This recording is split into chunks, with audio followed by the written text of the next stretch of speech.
Was it a big decision for you to take that picture with Donald Trump, or was that just kind of spur of the moment?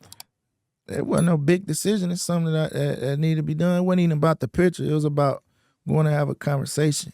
If you voting, you know what I mean, you gotta hear both sides of everything. That's like, for instance, right? That's like, where you say you from again? New Hampshire.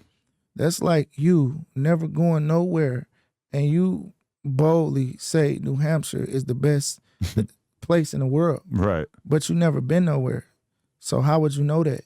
So if somebody is pandering or whatever the case may be to me as a voter, then I would want to hear all sides. I didn't only just speak with Trump. I had Robert Kennedy come to my hood. He pulled up on 6 Mile in the middle of the trenches at Zorbas, kicked it for like 2 hours. You know what I'm saying? I linked with him, Trump, and I was willing to link with Biden as well. If I'm a voter, I want to vote. But I gotta hear everybody's side of the story. You know, we gotta get out that point where we shut motherfuckers down because we want one narrative to be the only narrative. You know what I'm saying? I think a lot of that come from fear. When you don't link with everybody or listen to everybody and let everybody talk, I feel like that's fear of this person that you want to disagree with might just make sense to you. You don't want that to happen, you know? So I just believe in talking to everybody. That was something intentional. For sure. So what was it like getting backlash? Because I feel like you're someone who's always been like very, very well liked by the community. So it might have been kind of jarring to actually have people acting like you were this bad guy. Yeah, people was tweaking when I did that shit, but I feel like it was worth it for me to be the first person to take that step towards, for one, not making assumptions based off a picture. You know, I had offered folks 10,000. You had people like that was saying like, yeah, why would you support Trump and all that? And I say, listen, I got 10,000. If you can tell me how this conversation went, you don't know what I'm talking about. For one, we got to learn how not to make assumptions until we know what's going on. Get all the details of a situation, then you learn. I never said who I was supporting, especially at that time, who I planned on voting for. That's not my, I have to learn these candidates first. You know, obviously I could have just listened to mainstream media and listened to the news and believe whatever they told me.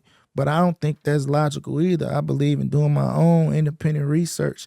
Even if what I'm being told is correct, I still need to find out if what I'm being told is right or wrong, if it is the right thing. You know what I'm saying? So, yeah, it was a lot of backlash, but I ain't give a f because I think it's important that we, my community, the black community, we learn how to hear every side, do our own independent research, and outside of that, not jump to conclusions about what one of our brothers is doing.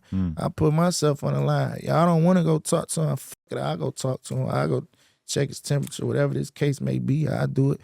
People was mad, but I don't regret it. And I would do it again, not necessarily just saying with Trump, but with any election that come up.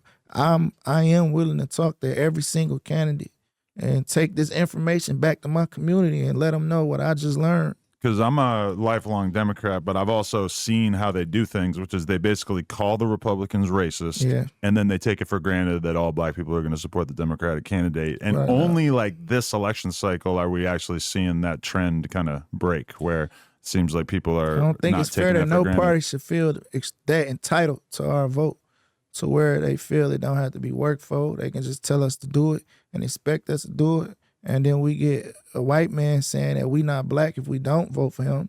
I think that was disrespectful, and nobody was outraged about that. To be fair, I feel like that's one of the many nonsensical things that have come out of Joe Biden's mouth over the years that he didn't really mean to say. I don't think he meant it that way either. Yeah. And that's how fair I am with sense.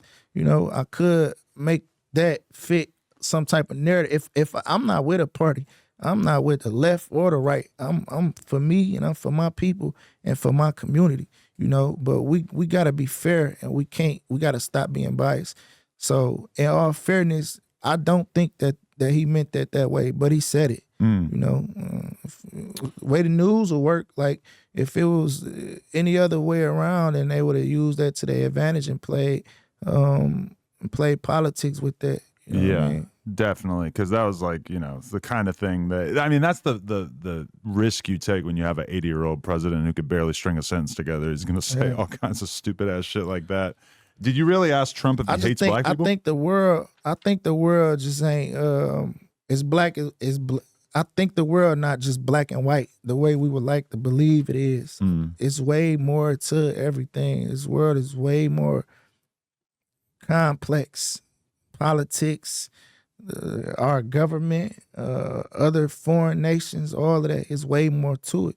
And I think we would like to believe that it was just black and white, no gray areas. It was as simple as they say something, we believe it, it's true. Like, it's not that simple. And I think we gotta always do our research and always know and understand it's something outside of that as well. It's way past what we think. We far behind. We way behind. We way behind. And I think if all the nonsense and the crazy shit that Trump said and did, I think if he hadn't he done that, it's a lot of people that still would not be aware of what go on in the political realm. I think unfortunately he made it entertaining, which is as a politician, that's a terrible thing. But for voters who wasn't that invested in politics, we just so happened to benefit from that because we started paying more attention. We learn more. We know more, but we just gotta try to figure out way more and stop thinking that the world is just black and white and there's nothing to it and it's not. It don't work like that. That's not the way life works. Did you actually ask Trump if he dislikes black people? We had a conversation, me, him, and Peasy. Basically, yeah. How would you? I didn't get a response. It was just kind of him just talking. Yeah, that's exactly what that was. The conversation didn't go the way I wanted it to go at all. Really? But it was what I set out to do.